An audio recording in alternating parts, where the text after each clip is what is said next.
Imaginez que vous partez en voyage en tant que marchand à travers un paysage médiéval. Un sentier étroit serpente à travers une forêt profonde, autour de vous seulement la pénombre et le silence, et chaque craquement de brindille éveille l'horreur. Dans un tel moment, vous tendez peut-être l'oreille. N'entendez-vous pas au loin un bruissement suspect? Quelqu'un ne se cache-t-il pas derrière les troncs qui voudrait vous attaquer? Au Moyen Âge, de telles craintes n'étaient nullement exagérées. Au contraire, voyager faisait partie des activités les plus dangereuses de la vie quotidienne. Dans cette vidéo, vous découvrirez à quel point pouvaient être cruelles les bandes de brigands et de voleurs qui guettaient alors sur les chemins, dans les forêts et les montagnes. Nous dévoilerons leurs pratiques, leurs motivations et leurs actes tristement célèbres. Nous découvrirons aussi comment les souverains et les villes réagissaient aux agissements des gangs médiévaux, et si la vie au Moyen Âge était vraiment aussi dangereuse qu'on le dit. Dans un instant, nous révélerons la vérité sur les véritables Robins des Bois et les chevaliers pillards dont la cruauté est entrée dans l'histoire. Installez-vous confortablement. Notre voyage captivant et parfois choquant dans les bas-fonds sombres du Moyen Âge commence maintenant. Note: ce scénario est traité sous forme populaire et éducative. Nous attendent des histoires dramatiques, ainsi que des informations scientifiquement fondées, le tout présenté de manière lisible, mais avec respect pour les sources historiques. Au Moyen Âge, il n'y avait jamais de sécurité sur les routes. Il manquait une police professionnelle.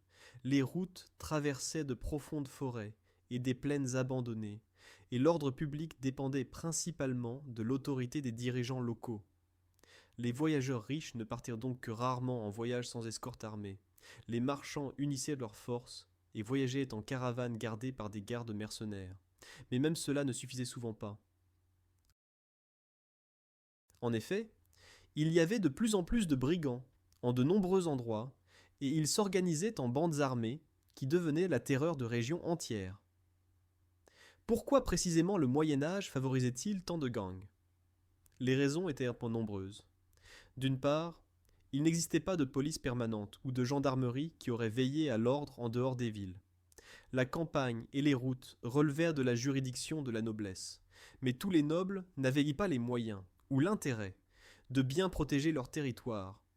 Dans les forêts éloignées, pouvaient ainsi opérer longtemps sans être dérangés des bandes de brigands, sans que personne ne les arrête rapidement. Un autre facteur était l'instabilité politique et les guerres. Quand le pays était secoué par des disputes pour le trône ou des guerres civiles, l'ordre public passait souvent au second plan. La noblesse résolvait ses querelles de pouvoir et de petits conflits locaux, tandis qu'aux marges de ces tempêtes vivaient les brigands, pour qui les temps dorés arrivaient. Là où il n'y avait pas de loi forte, la licence prospérait. Par exemple, dans le royaume de Bohême, régnait sous l'empereur Charles le IV un calme relatif, et les routes étaient plus sûres. Les chroniqueurs rapportent même que le célèbre souverain consolida l'ordre dans le pays et réprima énergiquement les nuiseurs du pays, terme d'époque pour les dangereux brigands et rebelles. Mais après la mort de Charles en 1378, la situation empira. Son fils Venceslas IV n'était pas un dirigeant aussi rigoureux. Il était indécis, irascible et se consacrait plus à ses passe-temps qu'à l'administration du pays. De plus, il s'empêtra bientôt dans des conflits avec sa propre noblesse et l'Église. En Bohême et en Moravie éclatèrent de longues guerres internes, guerre margravienne en Moravie, dispute de l'union seigneuriale avec le roi en Bohême. Les nobles rivaux engagèrent des groupes armés et s'attaquèrent mutuellement leurs domaines. Comme le décrivent les records d'époque, des compagnies d'hommes armés traversèrent le pays, les domaines brûlés, et partout coulait le sang d'innocents. De ce chaos profitèrent les brigands comme jamais auparavant. Apparurent en foule des bandes qui soit servaient les puissants seigneurs, soit pillaient pour leur propre compte. Même de petits nobles inférieurs profitèrent de l'occasion pour régler leurs comptes avec l'Église ou les voisins, et glissèrent souvent vers le brigandage ordinaire. En de tels temps, il était souvent difficile de distinguer ce qui était encore guerre et ce qui était déjà pur banditisme. Dans cette vidéo, vous apprendrez bientôt que les gangs médiévaux n'étaient pas seulement le domaine de pauvres brigands, mais aussi de chevaliers rebelles et de mercenaires déserteurs. Mais avant d'arriver à leurs histoires concrètes, restons encore un moment sur la route poussiéreuse du marchand médiéval. Imaginons que vous soyez un tel voyageur, autour des bois, au-dessus de la tête la chaleur de midi, et soudain surgissent des buissons, des hommes armés avec des épées tirées. Dans un instant, nous vous dirons ce qui vous attendrait probablement dans un tel moment, et quels trucs utilisaient les brigands médiévaux pour priver leurs victimes de leurs biens, et souvent aussi de leur vie. Quand on dit brigand médiéval, vous vient peut-être à l'esprit la légende romantique de Robin des Bois, qui prenait aux riches et donnait aux pauvres. La réalité était cependant beaucoup plus sombre. Les véritables Robins des Bois n'étaient pas des héros nobles, mais souvent des hommes rudes fuyant la loi, des proscrits, qui vivaient d'attaques de voyageurs, d'extorsions et de meurtres. Selon les records judiciaires conservés, et les chroniques, il s'agissait souvent de groupes impitoyables d'hommes armés qui n'hésitaient pas à verser le sang d'innocents pour leur propre enrichissement. Même s'il arrivait parfois que les brigands aient le soutien silencieux des habitants locaux, par exemple s'ils volèrent des fonctionnaires royaux, détestés ou des marchands étrangers, il n'y avait pas beaucoup de compassion en eux. L'avocat et historien anglais Luke Owen Pike l'a décrit de manière expressive en examinant les histoires des gangs médiévaux. Hommes et femmes étaient enlevés par les brigands. La rançon était extorquée d'eux sous menace de mort, et ceux qui payaient pouvaient se féliciter s'ils s'en sortaient sans quelque horrible mutilation. Oui, vous lisez bien. Même après paiement, il pouvait arriver que la victime subisse de la part des bandits une mutilation affreuse, amputation d'un doigt, d'une oreille ou pire cruauté, juste par pure méchanceté ou comme avertissement pour les autres. Les sources médiévales ont enregistré une série de cas de bandes de brigands organisés qui, par leurs agissements, dépassaient même les plus sauvages légendes. Par exemple, au XIVe siècle agissait en Angleterre un gang dirigé par un certain Adam, dit le lépreux, Adam the Leper. De cet homme nous ne savons pas grand-chose, si ce n'est ses actes, qui sont soigneusement consignés dans les documents d'époque sur les crimes. La bande d'Adam ne craignait même pas les murailles urbaines. Elle ne guettait pas seulement dans les forêts les voyageurs, mais pillait directement les villes. Ils aimaient attendre qu'une ville organise un marché ou une foire. Dès que les bourgeois étaient occupés sur la place du marché, les brigands faisaient irruption dans les maisons abandonnées, prenaient les objets de valeur et en partant, mettaient le feu au toit. Quand les habitants désespérés essayaient de sauver leur maison en flammes, les voleurs disparaissaient avec le butin dans les forêts. Ce gang ne rechignait pas non plus aux enlèvements de riches pour rançon. Contrairement aux Robins des Bois idéalisés, il ne traitait certainement pas gentiment les captifs. Selon une mention dans une chronique, il capturait hommes et femmes et leur extorquait une rançon sous menace de mort. Et même ceux qui payaient pouvaient encore parler de chance s'ils s'en sortaient vivants et sans dommages.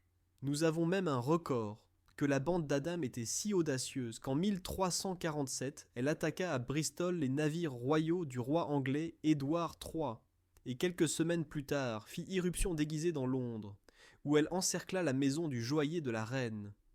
Ils exigeaient la remise des bijoux précieux. Quand le joaillier refusa, les brigands mirent simplement le feu à sa maison et prirent les bijoux par la force. Imaginons cette scène. Une maison dévorée par les flammes. À l'intérieur, le joaillier désespéré. Dehors, une horde de criminels armés prenant tout ce qui a de la valeur. Ce n'est qu'après avoir causé un tel tumulte qu'ils commencèrent à être poursuivis par les gardes, et que le roi lui-même chargea le noble lord Berkeley d'arrêter le gang, que les brigands se retirèrent de la ville. Même après cela, ils eurent l'audace d'essayer de libérer leur chef Adam, quand il fut pris et traduit en justice. Ses complices assiégèrent le bâtiment judiciaire et attaquèrent quiconque sortait. Ils causèrent un tel chaos que les autorités préférèrent libérer Adam lui-même, juste pour avoir la paix. Nous voyons donc que les bandes criminelles organisées parvenaient à défier même la justice médiévale, si elles en avaient la force et assez d'audace. il y avait davantage de groupes similaires dans l'Angleterre médiévale. Sont connus par exemple les bandes des frères Folleville et Cotterell du début du XIVe siècle. Ces gangs étaient composés en partie de nobles appauvris, en partie de criminels du peuple, et leurs tentacules s'étendaient haut. Les frères Folleville, fils d'un noble campagnard, commencèrent leur carrière par le meurtre d'un juge royal qui leur nuisait prétendument. Les gens du coin ont alors peut-être même jubilé sur la mort du fonctionnaire redouté. Les chroniqueurs laissent entendre que le premier meurtre des Folleville était par vengeance pour son chantage et jouissait de l'accord silencieux des voisins. Cependant, les Folleville se trouvèrent ainsi proscrits. Ils échappaient à la justice et continuaient les expéditions de brigandage. Ils obtinrent même la grâce royale en échange de la promesse de service militaire. Le roi Édouard III les gracia, à condition qu'ils se joignent à sa campagne dans la guerre de 100 ans. Les Folleville, cependant, ne restèrent pas en arrière du pillage même après cela. Ils retournèrent bientôt au banditisme lucratif, et enlevèrent même l'un des plus hauts juges du royaume, Richard de Willoughby, pour la libération duquel ils encaissèrent une grosse rançon de 90 marks et une promesse d'impunité. Cet événement choqua toute l'Angleterre. Il montra en effet que les criminels n'avaient pas peur de porter la main même sur les fonctionnaires royaux intouchables. Les Folleville furent finalement arrêtés. En 1340, des soldats encerclèrent l'église où se cachait l'un des frères, par coïncidence un prêtre catholique. Et après un bref combat, le traînèrent dehors et le décapitèrent sans pitié. Mais même cela ne se passa pas sans paradoxe. Comme le dit Richard de Folleville était prêtre, son exécution fut considérée comme une violation du droit ecclésiastique. Les exécuteurs de la justice durent ensuite faire pénitence. Pieds nus, ils demandèrent pardon dans les églises, et furent publiquement battus avec un balai. Le Moyen-Âge savait simplement être plein de contradictions. Il est bon de réaliser que beaucoup de ces gangsters étaient à l'origine victimes des circonstances. Certains devinrent proscrits non par leur faute, par exemple parce qu'ils s'opposèrent à l'arbitraire de la seigneurie ou payèrent pour les disputes des puissants. D'autres étaient des soldats démobilisés sans travail qui se tournèrent vers le crime pour survivre. Souvent les brigands collaboraient avec les communautés locales, soit par contrainte, les villageois préférèrent donner refuge aux brigands plutôt que de risquer la vengeance, soit par sympathie, si les brigands par exemple punissaient des seigneurs injustes. Un exemple classique de héros populaire était le célèbre brigand Juraj Jánošík. Celui-ci agissait certes seulement au début du XVIIIe siècle, mais des histoires balladiques similaires sur de nobles brigands circulaient sûrement déjà plus tôt. La vérité reste cependant que la plupart des brigands médiévaux donnaient la préférence à leur propre profit plutôt qu'au bien des pauvres. Même s'ils aidaient parfois un paysan opprimé, ils n'étaient pas des patrons à la Robin des Bois, plutôt des entrepreneurs, impitoyables avec le crime, pour qui l'attaque était une forme de gain. Et si les légendes romantiques sur les brigands se fondent sur la vérité, alors peut-être en cela que parfois les pauvres gens aidèrent les proscrits en échange d'une part du butin ou de la protection contre un mal encore pire.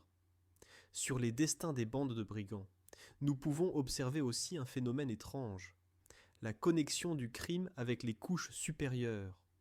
Nous avons déjà vu que les Folleville ou les Cotterell étaient des gentilshommes qui avaient des contacts parmi la noblesse et le clergé. Le gang des Cotterell était même engagé par des gens riches pour du sale travail, par exemple pour battre et voler un prêtre gênant sur commande d'un autre prêtre envieux. Ce gang devint ainsi une sorte de mafia médiévale qui contre paiement faisait respecter la justice à sa manière. Mais pas pour les pauvres, mais pour ceux qui payaient. Ils avaient des contacts en haut lieu à profusion. Parmi leurs soutiens, il y avait prétendument 7 députés du Parlement et toute une série de dignitaires ecclésiastiques. Pas étonnant qu'on n'arrivait pas longtemps à les arrêter. On raconte même que chez les Cotterell finit aussi un noble qui était à l'origine chargé de leur arrestation. Il se joignit simplement à eux. Quand finalement en 1331 le shérif intervint durement contre le gang, il arrêta d'un coup 200 personnes liées à ce réseau criminel. Les principaux chefs restèrent cependant pratiquement impunis. L'un des frères Cotterêle devint même fonctionnaire royal, un autre dirigea un détachement d'archers dans l'armée. Nous voyons donc que la frontière nette entre proscrits et hommes respectés de la loi pouvait être, au Moyen Âge, d'une perméabilité absurde. Notre compatriote secoue peut-être la tête sur comment une telle chose était possible, mais la société médiévale fonctionnait différemment de celle d'aujourd'hui. Les liens de loyauté personnelle, les relations protectrices, seigneur-vassal, et la perméabilité entre les couches signifiaient que quelqu'un pouvait être le matin brigand dans la forêt, et l'après-midi ami ou serviteur d'un seigneur noble. Dans un instant, nous nous convaincrons que certains seigneurs nobles pratiquaient même eux-mêmes les attaques et le pillage. Tous les chevaliers en armure brillante ne se souciaient pas en effet de l'honneur et des lois.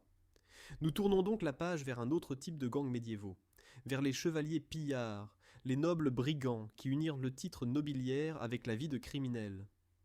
Nous idéalisons souvent le Moyen Âge comme une époque de chevaliers et de châteaux, où les hommes nobles respectaient un code d'honneur. La réalité avait cependant aussi son côté sombre. Les chevaliers pillards, ce n'est pas seulement un conte des châteaux tchèques, mais un phénomène très réel. Une série de membres de la petite noblesse, ou de seigneurs appauvris, se lança sur la voie criminelle, si les circonstances ou la cupidité les y poussaient. Imaginez un château sur un rocher près d'une route commerciale. Son propriétaire, un petit noble, a le coffre vide. Et alors, au lieu de protéger les marchands, il commence à les attaquer. Il prélève d'eux un péage illégal, vole les marchandises, enlève de riches bourgeois pour rançon. Un tel seigneur devint alors dans la langue de l'époque un nuiseur du pays, nuiseur de la terre. Ce terme était utilisé par les registres fonciers et les chroniques pour les nobles rebelles qui violaient la paix territoriale et se livraient à des violences sur les sujets. La tradition nous a conservé la désignation Raubis, de l'allemand Robriter, littéralement chevalier pillard. Déjà les contemporains désignaient ainsi avec mépris ces chevaliers qui trahirent leur état et devinrent simplement des voleurs au sang bleu. L'une des histoires les plus connues de chevaliers pillards en Bohême est le destin de Nicolas de Pocztayn. Ce noble de l'ancienne famille des Slaviques siégeait au début du XIVe siècle au château de Pocztayn, dans les contreforts des monts des Aigles. Ce n'était pas un pauvre d'une cabane forestière. Sa famille était importante, et le pouvoir royal leur avait confié la tâche de garder la frontière orientale de la Bohême. Mais le destin joua cruellement avec Nicolas. Son père fut assassiné en 1312 à Prague, lors des troubles, probablement sur ordre d'un riche bourgeois à qui le noble avait contrecarré les plans. Le jeune Nicolas jura qu'il vengerait son père, et tua effectivement ce bourgeois Peregrinus Puch. Pour cette vengeance sanglante, il fut emprisonné. Mais des amis influents, et peut-être aussi un gros pot de vin, lui rendirent bientôt la liberté. Le roi Jean de Luxembourg lui pardonna alors le meurtre à condition qu'il accomplisse un pèlerinage pénitentiel à Rome. Nicolas se sentit cependant humilié, et au lieu de l'Italie retourna à son château de Pocztayn, plein de colère et de soif de revanche. Il rassembla sa propre troupe armée de brigands, et se dressa ouvertement contre le roi. Il déclara la guerre à l'autorité du souverain, et commença à attaquer les caravanes marchandes, piller les domaines fidèles au roi, et même entreprit des raids de brigandage loin dans les régions environnantes. Les sources mentionnent qu'il envahit aussi la Moravie. De Nicolas devint un redoutable nuiseur du pays, dont le nom était prononcé avec horreur par les marchands et les paysans. Le roi Jean essaya d'abord d'éduquer Nicolas par la douceur. Son fils Charles, futur Charles IV, alors margrave de Moravie, partit en 1338 avec une armée, confisqua une partie des domaines de Pocztayn et contraignit Nicolas à promettre qu'il se soumettrait au roi. Mais Nicolas ne tint pas sa promesse. Dès que le jeune prince royal partit, l'incorrigible brigand retourna au brigandage. Un an plus tard, Charles dut donc partir pour Pocztayn à nouveau, cette fois résolu à en finir avec le chevalier rebelle une fois pour toutes. S'ensuivit un siège dramatique. Le château de Pocztayn était alors une puissante forteresse, considérée comme imprenable. Mais Charles utilisa tout son art et sa force comme il l'écrit lui-même dans son autobiographie. En 9 semaines, je l'ai pris, et la tour où le seigneur du château s'était réfugié, je l'ai jeté à terre, j'ai démoli les remparts et tout le château. Sur le sort de Nicolas, les chroniques se taisent, mais il est certain qu'il finit comme criminel. Selon la légende, il périt dans les décombres de sa tour où fut exécuté. Il est certain que Pogstein se transforma en ruine, et l'ère de ses agissements était finie. Cependant, les histoires de chevaliers pillards ne se terminèrent pas là. Au contraire, ce n'est qu'au XIVe siècle qu'ils se multiplièrent. Nous trouvons des destins similaires ailleurs en Europe. En Allemagne devint connue toute une série de chevaliers brigands qui terrorisaient les routes commerciales. Ils échappèrent à l'autorité impériale, surtout pendant les périodes où l'Empire n'avait pas de souverain fort. Par exemple après 1250, pendant le soi-disant Grand Interrègne, beaucoup de seigneurs de châteaux se souvinrent qu'ils pourraient compenser les pertes des guerres justement sur les marchands.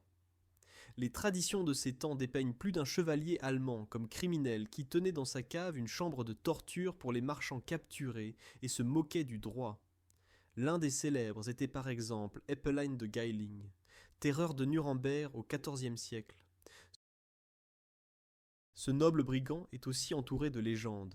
Il aurait su se sauver miraculeusement de l'exécution en sautant à cheval des remparts dans la rivière. Du moins c'est ce que raconte la légende populaire. Historiquement, nous savons qu'il pillait autour de Nuremberg, fut arrêté et finalement exécuté en 1381 par écartèlement. Son coup audacieux de fuite à cheval est certes probablement une invention, mais illustre bien comment de tels héros de destruction entrèrent dans la tradition populaire. Les chevaliers pillards apprenaient rapidement le métier du crime. Un exemple parmi tous, le chevalier allemand Götz de Berlichingen, au tournant des XVe et XVIe siècles. Bien que cela tombe déjà à la fin du Moyen Âge, Götz, connu comme main de fer grâce à sa prothèse de main en acier, est un exemple typique de féodal qui vivait à la limite de la loi. Comme jeune homme, il se lança sur la voie du chevalier pillard et en une seule année était déjà la terreur de toute la Souabe. La région souabe dut envoyer contre lui des détachements armés qui faillirent le capturer en 1501. Götz s'échappait et continuait les raids, attaquait de riches marchands et n'hésitait pas à piller où il le pouvait. Finalement, la Ligue souabe l'atteignit, alliance de villes et de princes qui au XVe et XVIe siècle prit la loi en main et liquida impitoyablement les châteaux des chevaliers pillards. Götz de Berlichingen survécut certes. Il s'engagea plus tard, même dans la guerre des paysans allemands, et devint célèbre par sa réplique grossière à l'empereur, que nous ne citerons pas ici. Mais vécut ses derniers jours comme un arbitraire dompté par les nouveaux ordres. Son histoire prouve qu'avec l'avènement des temps modernes, diminuait la tolérance envers de tels gangsters aristocratiques. Les chevaliers pillards étaient dangereux parce qu'ils avaient des forteresses, des ressources et une certaine légitimité de leur position. Pendant de nombreuses années, ils pouvaient échapper au châtiment, car avant que quelqu'un se décide à assiéger leur château, ils pouvaient s'excuser sur des guerres privées ou des disputes d'héritage. Les gens ordinaires subissaient cependant le plus leurs agissements. Villages pillés, moulins brûlés, parents enlevés, tout cela était la réalité des régions où agissaient quelques brigands. Les paysans avaient souvent soif de justice, mais ne pouvaient rien faire eux-mêmes. Cela n'aidait généralement que quand les puissants s'unissaient, par exemple les villes ayant intérêt au commerce sûr, et intervenaient ensemble. L'histoire connaît des cas où des associations de villes mirent une récompense sur les têtes des chevaliers pillards, ou engagèrent même des mercenaires pour prendre un château dangereux. Mais avant d'en arriver là, ce gang chevaleresque pouvait terroriser les environs pendant des années. À ce point se pose peut-être la question. En quoi le chevalier pillard différait-il du brigand ordinaire? En principe seulement par la position. Les méthodes avaient été souvent les mêmes. Attaque, extorsion, violence. Le chevalier avait cependant généralement un meilleur équipement et l'arrière-base d'un château ou d'une forteresse. Parfois aussi le sentiment qu'il avait le droit de piller. Par exemple quand il se sentait lésé, comme Nicolas de Pottstein vengeait son père, ou quand ses dettes ne lui étaient pas payées. En substance, il s'agissait d'auto-justification du crime. D'ailleurs, même Nicolas de Pottstein croyait probablement qu'il luttait contre l'injustice du roi, et c'est pourquoi il devint rebelle et brigand à la fois. Les chevaliers pillards restèrent une triste réalité pendant la majeure partie du Moyen Âge. Leurs châteaux se dressaient près des routes nationales, comme de menaçants rappels que tous les lions ou aigles héraldiques dans les armoiries ne sont pas symboles de vertu.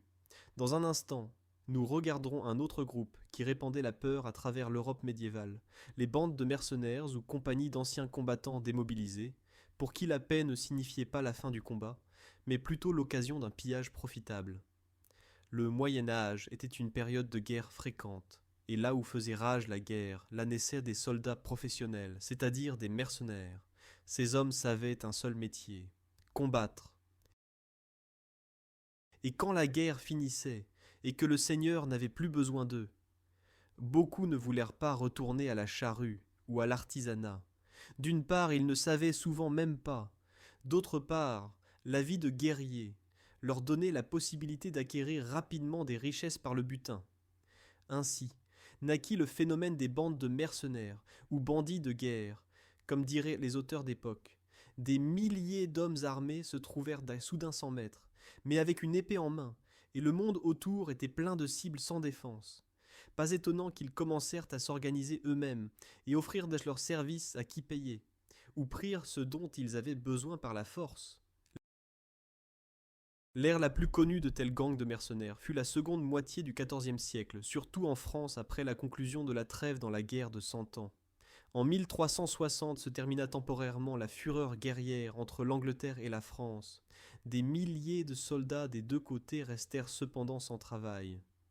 Les rois ne pouvaient souvent pas les payer pour leur loyauté en temps de paix. Et alors ces vétérans s'unirent, en soi-disant grande compagnie, qui parcouraient le pays et vivaient de ce qu'elles volaient. Les chroniqueurs français de l'époque écrivent sur elles avec horreur. Le pays était comme une maison sans porte, et les bandes libres prenaient tout à tous.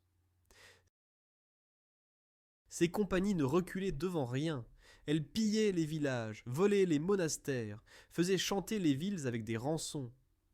Par exemple, la grande compagnie tristement célèbre, dirigée par le capitaine Seguin de Badefol, osa même s'attaquer à l'église.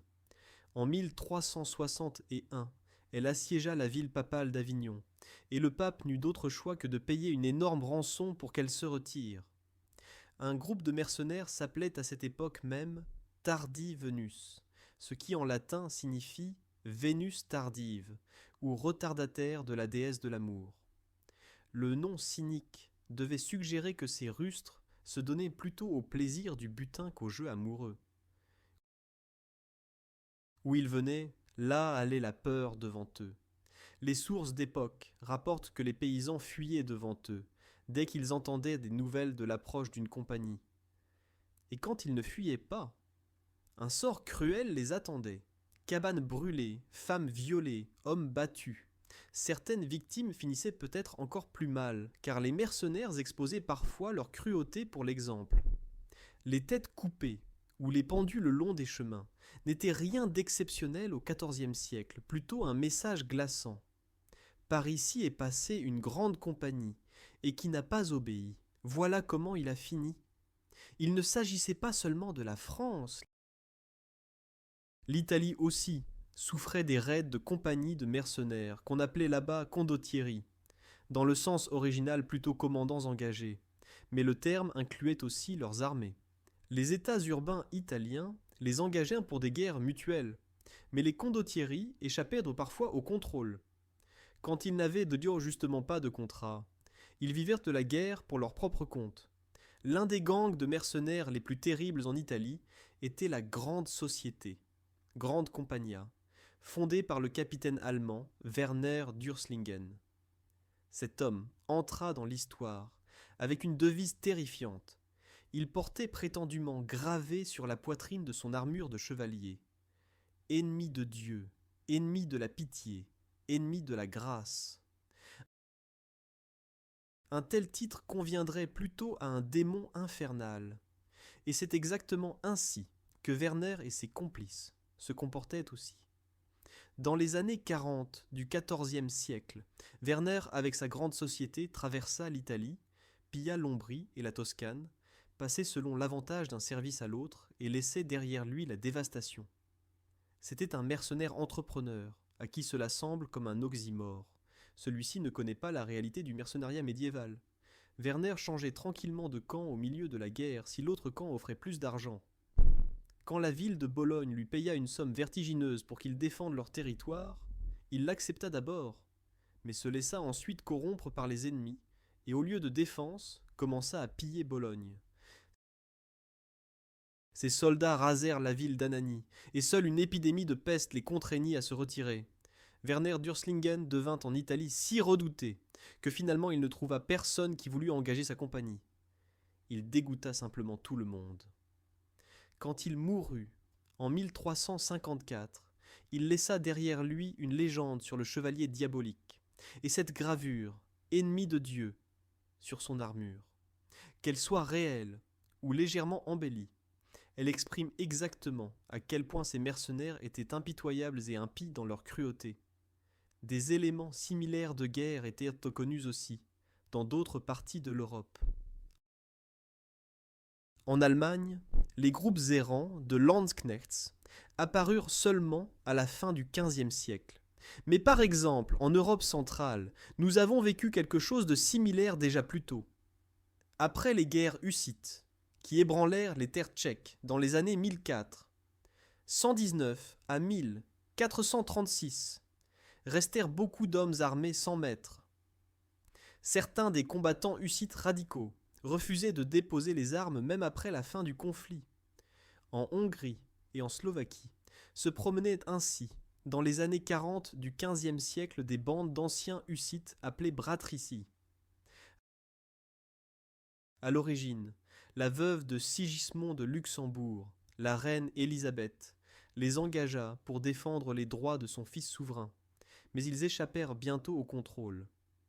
Les rapports des chroniques hongroises parlent de ces guerriers tchèques, sans foyer, qui dévastèrent tout le pays par le feu et l'épée. Beaucoup de châteaux en Slovaquie furent occupés par les bratrici et devinrent centres de sortie de brigandage dans les environs. Ce n'est que dans les années 50 et plus tard que l'énergique jeune roi Mathias Corvin, lui-même formé par les combats avec les Hussites, dispersa ces bandes mercenaires pillardes. La plupart se joignirent à quelque armée officielle, ou tombèrent. Encore une fois, nous voyons ici un modèle similaire. Quand finit une grande guerre, commence souvent une petite guerre privée de ceux qui ne veulent pas déposer les armes. Les hordes de mercenaires étaient souvent très nombreuses. Parfois, elles comptaient des centaines, d'autres fois des milliers d'hommes. Pour se représenter, les villes de l'époque avaient par exemple seulement quelques milliers d'habitants, de sorte qu'une telle bande représentait une petite armée. Il n'était pas au pouvoir des gens ordinaires de leur résister. Si elles approchèrent de la région, il ne restait généralement qu'à cacher les objets de valeur, se cacher ou payer un raquet pour que le groupe continue son chemin. Certaines sources suggèrent que les villes s'achetaient à la sécurité. Elles préféraient payer aux mercenaires une solde plutôt que de risquer leur attaque. Ainsi, naquit en fait un système d'extorsion, le gangstérisme élevé en stratégie, où le criminel offre la protection contre paiement. Plus tard, la mafia sicilienne par exemple perfectionna cela, mais le principe était connu déjà des condottieri médiévaux. La cruauté des bandes de mercenaires n'avait parfois pas de limite. D'ailleurs, le pape médiéval Innocent VI appela ces bandits « fléaux divins », punissant les péchés du peuple. Les gens interprétaient parfois leurs agissements comme un châtiment divin, car la dévastation qu'ils laissaient derrière eux rappelait l'Apocalypse. Les preuves directes de torture ou de massacres de civils dans les chroniques sont certes souvent voilées. Les auteurs médiévaux écrivent souvent plutôt généralement sur l'effusion de sang. Mais par exemple, les mentions de mutilation d'otages, nez coupés, oreilles pour l'exemple, et de vierges violées apparaissent. Quant à la cruauté, ces compagnies de guerriers sans maître dépassaient probablement même les brigands ordinaires. Ils étaient habitués à tuer, et prenaient la violence comme leur droit. De plus, il s'agissait souvent de groupes internationaux. Par exemple, la grande société de Werner, mentionnée, était composée d'Allemands, d'Italiens, de Hongrois et de Tchèques. Pour ces étrangers, rien n'était sacré. Quand ils traversaient un pays étranger, ils ne prenaient pas égard aux lieux sacrés ou traditions locales. Ils pouvaient tranquillement brûler une église avec le village, s'ils leur en prenaient l'envie. Encore au XVe siècle, de nombreux pays se débattaient avec de telles bandes. Mentionnons par exemple les guerres de Kalmar en Scandinavie. Là, ça grouillait de soi-disant vagants, c'est-à-dire d'anciens soldats, qui après la fin des conflits se mirent à leur propre compte.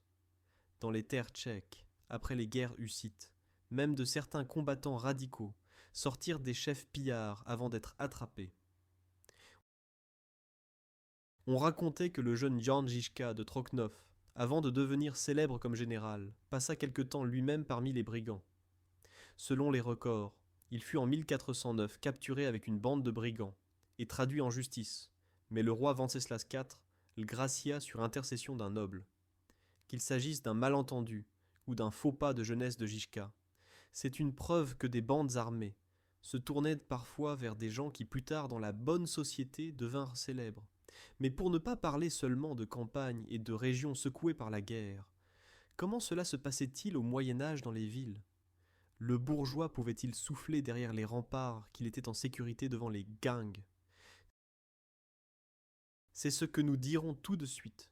Nous montrerons que même dans les ruelles médiévales, il pouvait être dangereux et que les bandes criminelles pénétraient aussi là où régnaient les corporations et le droit. À première vue, il semblerait que la ville médiévale devait être une oasis de sécurité dans une époque par ailleurs agitée. Les remparts urbains, la propre milice armée et les gardes de nuit devaient assurer qu'à l'intérieur des portes, les brigands ne se manifestaient pas. La réalité n'était cependant pas si rose. La criminalité prospérait aussi dans les villes médiévales, et parfois elle avait des formes organisées qu'on peut sans exagération appeler gangs. Il est vrai qu'il faut distinguer différents types de violents urbains.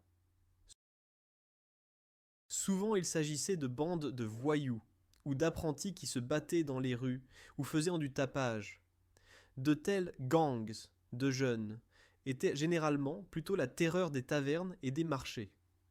Nous nous intéressons cependant plutôt aux véritables criminels organisés dans les villes, donc les bandes de voleurs et les groupes d'extorqueurs qui opéraient secrètement dans les bas-fonds. Les villes médiévales n'avaient pas la criminalité cartographiée comme celle d'aujourd'hui. Il n'y avait pas de corps de police, seulement des baillis urbains et des fonctionnaires qui enquêtaient sur les délits, généralement seulement après l'acte. La prévention était faible. Les gardes de nuit consistaient souvent en bourgeois qui avaient au plus de soucis avec eux-mêmes qu'avec la poursuite des criminels. De plus, les ruelles sombres et étroites fournissaient aux brigands et aux assassins un excellent refuge. L'éclairage des rues la nuit n'existait pratiquement pas, de sorte qu'une attaque nocturne n'était pas difficile à commettre. Si la ville n'était pas expressément sous attaque de l'extérieur, les gardes pouvaient relâcher leur attention, et les criminels professionnels en profitèrent volontiers. L'une des organisations criminelles urbaines les plus connues du Moyen Âge était les soi-disant coquillards en France du XVe siècle. Ils agissaient principalement à Dijon et dans les environs, mais leurs tentacules s'étendaient aussi à Paris. Cette bande se composait d'escrocs, de voleurs et de brigands qui avaient leur propre argot secret et signe de reconnaissance. Ils s'appelaient Fraternité des coquilles, coquillage, prétendument d'après les coquillages avec lesquels ils se faisaient faussement passer pour des pèlerins globe-trotters, afin de gagner la confiance. Parmi les coquillards, s'en mêla même le célèbre poète François Villon, qui mentionne dans ses vers l'argot des voleurs. Les coquillards volaient par ruse et par force. Soit ils enivrèrent la victime et la volaient, soit ils l'attaquaient simplement dans une ruelle sombre avec un couteau en main. Bien que ce ne fût pas expressément une milice armée avec des épées comme les brigands de campagne, ils parvenaient quand même à priver les gens de leur vie. Quand le gang fut finalement dispersé, les livres judiciaires enregistrèrent des détails brutaux. Par exemple, des meurtres de marchands en route vers la ville, dont les voleurs enterrèrent les corps dans la forêt. Cependant, la plus grande criminalité dans les villes apparut au moment où s'installa le chaos. Quand éclatèrent par exemple les troubles civils ou la guerre, la loi s'affaiblissait et dans les rues pouvaient se passer des choses horribles. Un exemple peut être la situation à Londres en 1450, quand la ville fut saisie par des rébellions contre le gouvernement royal, la soi-disant Jacqides Rebellion. Pendant la confusion, tous les prisonniers sortirent libres de prison et formèrent temporairement un gang cruel qui assassinait et pillait dans Londres, avant qu'on parvienne à réprimer la révolte. Ou Paris, pendant la guerre de 100 ans, là dans les temps où les Anglais menacèrent le pays de l'extérieur et qu'à l'intérieur prospérèrent les troubles. Après le coucher du soleil, les gens avaient peur de sortir. Sévissaient des bandes de malfaiteurs armés qui profitaient du fait que la garde était occupée par les combats ou par détourner les émeutes de la faim. Cela ne signifie pas que les villes médiévales étaient des jungles complètes du crime. Pendant le jour, dans les rues animées, les gangsters ne réussissaient pas tant. Ils risquaient la capture directe par des voisins furieux. Ils fonctionnaient plutôt en secret et de manière organisée. Ils pouvaient avoir aussi une hiérarchie interne et un repère sûr dans quelques tavernes ou dans un quartier pauvre. Par exemple, à Paris, des siècles plus tardifs, est connu le terme cour des miracles. Cour des miracles, lieu où se rassemblaient mendiants et voleurs, sûrement isolés des yeux des gardes. Déjà au Moyen Âge existaient probablement des bases similaires de gangs urbains, où ils cachèrent les marchandises et planifièrent les actions. Du point de vue de la cruauté, les gangs urbains n'étaient pas moins impitoyables que ceux ruraux. Si quelqu'un se révoltait, ils le tuaient tranquillement. À la campagne, nous entendons certes parler de brûlage de villages et de meurtres de paysans, mais aussi en milieu urbain se produisirent des actes affreux. Vous souvenez-vous d'Adam le lépreux, du chapitre précédent? Lui, avec ses compagnons, brûlait des maisons dans les villes et prenait les richesses, en n'hésitant pas à menacer leurs habitants de mort. Quand un gang parvenait à opérer si audacieusement dans des centres animés, Bristol, Londres, imaginons ce qui se passait dans les villes plus petites où la protection était plus faible. Des records conservés dans des villes comme Cologne ou Prague, nous apprenons des cambriolages violents de maisons, où les brigands massacrèrent parfois toute la famille et volèrent les objets de valeur. De tels actes étaient certes rares, mais d'autant plus choquants. La communauté urbaine s'en remettait difficilement. Souvent se lançait alors une enquête qui rappelait une chasse aux sorcières. Quiconque de suspect pouvait finir sur les instruments de torture, juste pour découvrir qui commit l'horrible crime. Les habitants des villes avaient aussi peur des gangs étrangers, donc des brigands qui pénétraient dans la ville de l'extérieur. Quand on savait qu'une bande sévissait dans les environs, les bourgeois fermèrent les portes plus tôt et augmentèrent les gardes. Pourtant, il n'est pas exclu que certains brigands ruraux aient eu des complices dans la ville. D'ailleurs, dans les records, apparaissaient parfois des fraternités ou associations suspectes, qui pouvaient fonctionner comme des corporations criminelles secrètes. Même le mot gang signifiait à l'origine simplement groupe, association. Au Moyen Âge, on dirait fraternité. Et toutes les fraternités n'étaient pas religieuses ou artisanales. Existaient aussi des fraternités de bandits. En conclusion de ce chapitre, nous pouvons nous rappeler que même les villes devaient finalement s'appuyer sur la main ferme de la loi pour réprimer les éléments criminels. Et justement, la justice médiévale envers les gangs est un chapitre en soi. Dans un instant, nous révélerons quel châtiment cruel attendait le brigand ou le chevalier pillard s'il tombait entre les mains du droit. Nous nous convaincrons que le Moyen Âge connaissait non seulement des criminels cruels, mais aussi des châtiments cruels, et que la justice alors n'avait certainement pas de pitié. Comme nous l'avons vu, les gangs médiévaux avaient généralement le dessus, principalement là où manquait un gouvernement ferme. Mais quand on parvenait à établir l'ordre, un sort impitoyable attendait les bandits. La justice médiévale était en effet souvent aussi cruelle que les crimes qu'elle punissait. La devise œil pour œil dent pour dent, s'appliquaient en pratique plus qu'assez, et les châtiments exemplaires devaient aussi dissuader d'autres suiveurs du crime. En premier lieu, les souverains et autorités s'efforçaient d'exterminer les gangs préventivement, dès qu'ils en apprenaient l'existence. Existaient des fonctions comme le chuchoteur royal, informateur, ou geôlier, enquêteur, qui avaient pour tâche de collecter des rapports sur les individus suspects. Si par exemple, dans une région apparaissait une bande de brigands, le souverain pouvait proclamer une soi-disant suppression territoriale ou Landfried, quelque chose comme un état d'exception, où la noblesse devait unir ses forces pour rétablir la paix. En pratique, cela signifiait des expéditions militaires contre les nids de brigands. En Bohême, Charles IV et ses fils organisèrent des expéditions punitives vers les lieux problématiques. Par exemple, Charles, personnellement, comme nous le savons déjà, détruisit Potsdam et fit punir exemplairement Nicolas et sa troupe.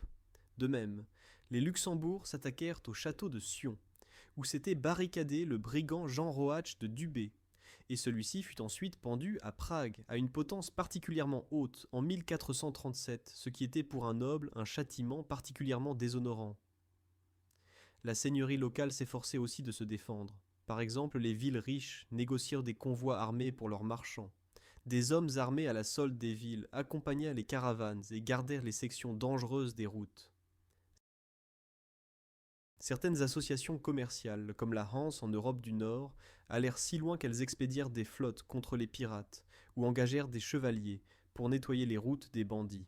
Quand cela ne marchait pas par la force, l'argent entrait en scène. Pour la capture de brigands redoutés pendait souvent une grosse récompense. L'annonce d'une récompense motivait les chasseurs de criminels, et parfois il arriva vraiment qu'un gang concurrent attrape un autre gang, juste pour obtenir la récompense royale. C'est ainsi que cela se déroula prétendument dans certains états urbains italiens. L'instrument clé de la justice médiévale était l'institut du bannissement, ou exclusion du droit. Quand quelqu'un était déclaré banni, cela signifiait qu'il était hors la loi. Quiconque pouvait le tuer impunément.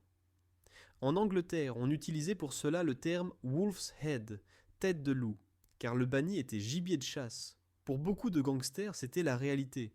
S'ils n'étaient pas arrêtés immédiatement, au moins le tribunal les déclarait bannis. Mais le problème était que cela fonctionnait plutôt sur papier. Le pauvre brigand se ramassait et disparaissait dans les montagnes. Rien de beaucoup ne se passait. D'un autre côté, du banni naissait soudain une existence proscrite. Il ne pouvait plus légalement retourner en ville.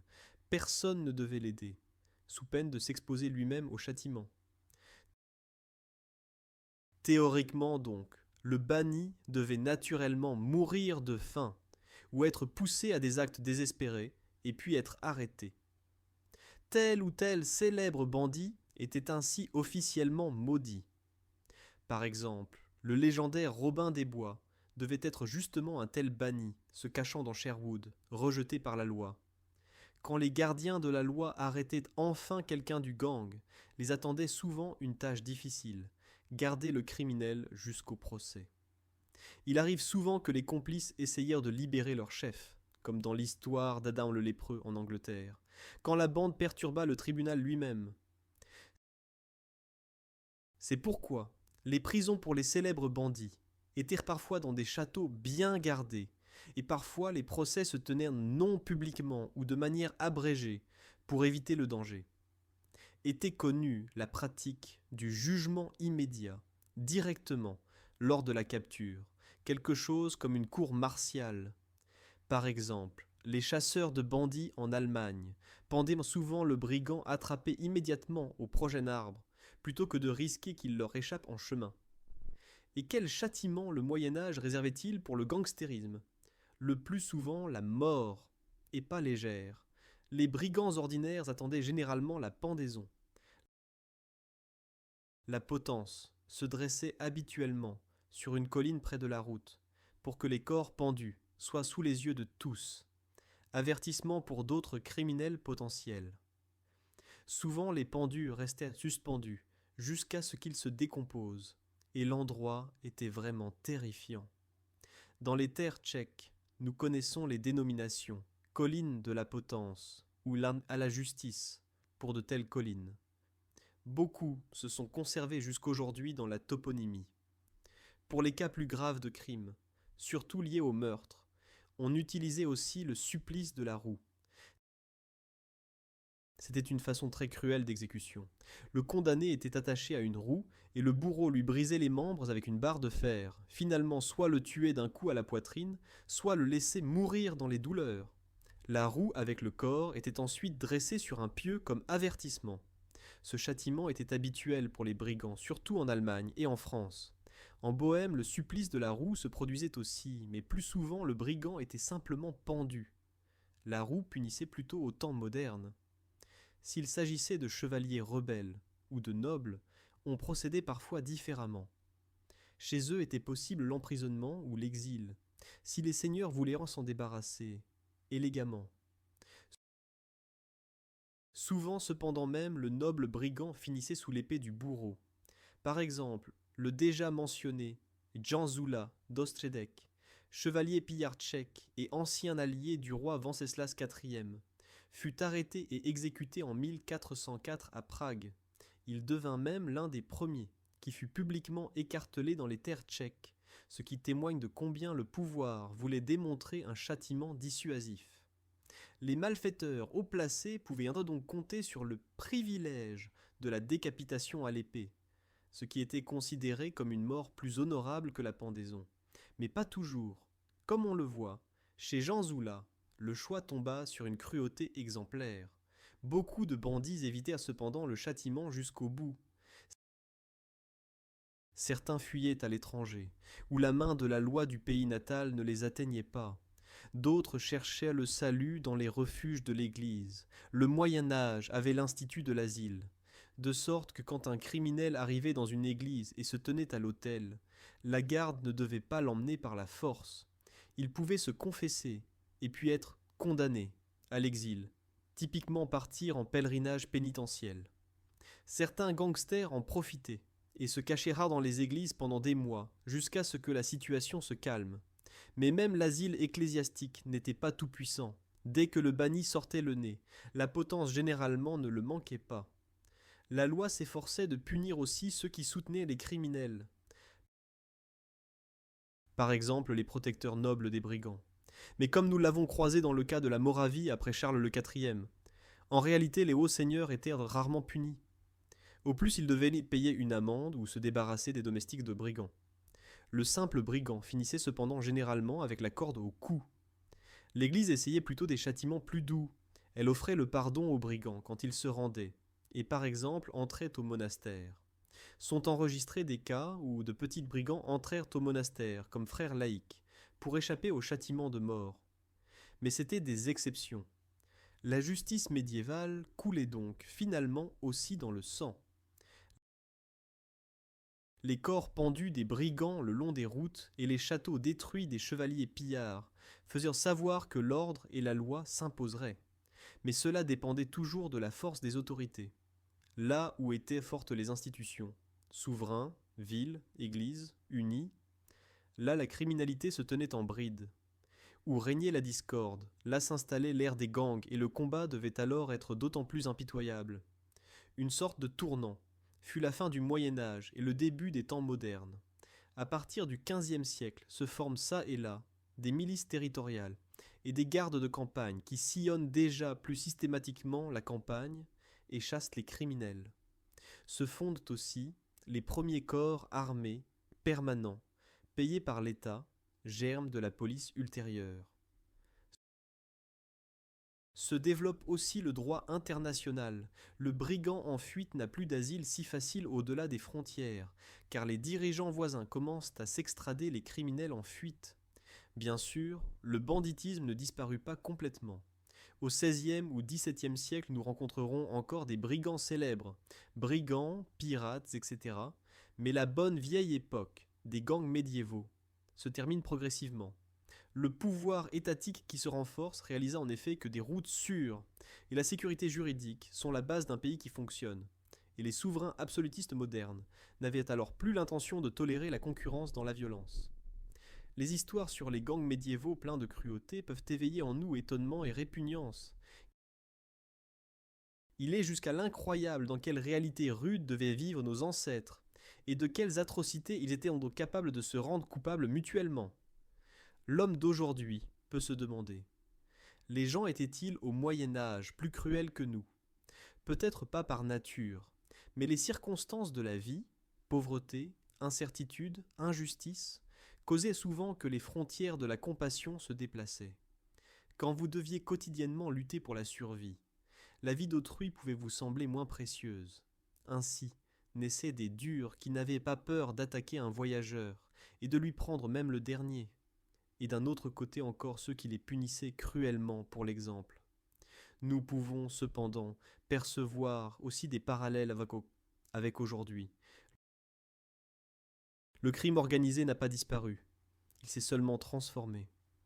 Au lieu de brigands dans la forêt, nous avons des mafias modernes. Au lieu de chevaliers pillards, des prédateurs économiques ou des chefs de milices armés dans des régions instables. Le principe est cependant similaire. Si quelque part s'affaiblit le pouvoir d'État et l'ordre, en sortent de nouveaux nuiseurs du pays. Nous l'avons vu au XXIe siècle par exemple, dans certains pays secoués par les guerres.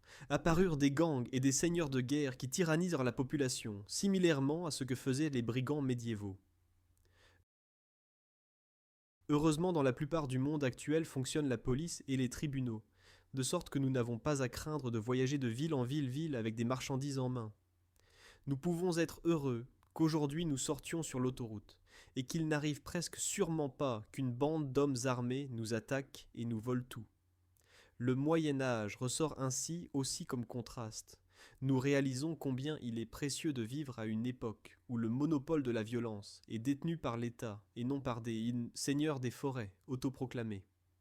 En même temps, cependant, le Moyen Âge nous influence par ses légendes sur les brigands et chevaliers brigands. Les histoires de Robin des Bois, Janauschik, ou de divers héros luttant contre l'oppression revivent encore et encore dans la littérature et le cinéma. Ces légendes polissent les arêtes de la cruauté réelle et font des rudes bannis des héros sympathiques luttant pour la justice. C'est naturel. Les gens ont toujours désiré croire que même parmi les criminels peut exister l'honneur et la bonté. La réalité historique nous enseigne cependant que la plupart de tels personnages étaient plutôt l'exception. Pour chaque brigand noble, nous trouvons des dizaines de ceux qui ne faisaient qu'égoïstement voler et tuer. L'aura romantique s'accrocha à eux ultérieurement dans les récits et ballades, souvent quand les témoins originaux ne vivaient plus et que le danger était passé. Les brigands passèrent ainsi dans la mémoire culturelle, comme symbole de résistance contre l'injustice, même s'ils commettaient eux-mêmes souvent l'injustice. Que pouvons-nous donc emporter des histoires des gangs médiévaux pour aujourd'hui ? Peut-être que le droit et la justice ne sont pas évidents, que le calme dans les rues et la sécurité des routes sont des valeurs pour lesquelles nous devons des siècles de développement. Et aussi un avertissement. Quand la société se décompose et que les lois tombent, peut très rapidement revenir un monde où vaut le chien le plus fort, plus grand droit. La mince écorce de civilisation peut craquer, et même aujourd'hui se trouveraient sûrement des gens qui prendraient les armes et pilleraient, s'ils savaient qu'ils ne seraient pas punis. En même temps, ces histoires sont instructives aussi, en ce que même dans les époques les plus sombres se trouvèrent ceux qui luttaient contre le crime, et s'efforçaient d'établir l'ordre. Courageux shérifs, chevaliers incorruptibles, simples villageois qui prirent courage et défendirent leur foyer contre les envahisseurs, cela aussi fait partie du tableau médiéval. L'obscurité du crime évoqua la lumière de la justice. Et nous, aujourd'hui, pouvons rendre hommage à distance à ceux qui, dans les temps dangereux, risquèrent leur vie pour défendre les autres contre les gangs. À la fin de notre expédition, dans les bas-fonds médiévaux, vous ressentez peut-être un soulagement que le monde d'aujourd'hui soit, malgré tous ses défauts, beaucoup plus sûr. Nous n'avons plus à craindre qu'au-delà du village nous menace une bande d'attaque d'un chevalier bandit ou qu'une ville soit dominée par un gang de mercenaires. Les gangs médiévaux restent le passé, mais fascinants, sombres et instructifs. Leurs histoires nous rappellent d'où nous sommes sortis comme société et pourquoi il est important d'apprécier le droit et l'ordre. Je vous remercie pour votre attention et le suivi jusqu'à la fin. Si la vidéo vous a plu, n'oubliez pas de lui donner un like et de la partager avec vos amis. Je serai aussi content de vos commentaires et observations. Qu'est-ce qui vous a le plus surpris chez les brigands médiévaux?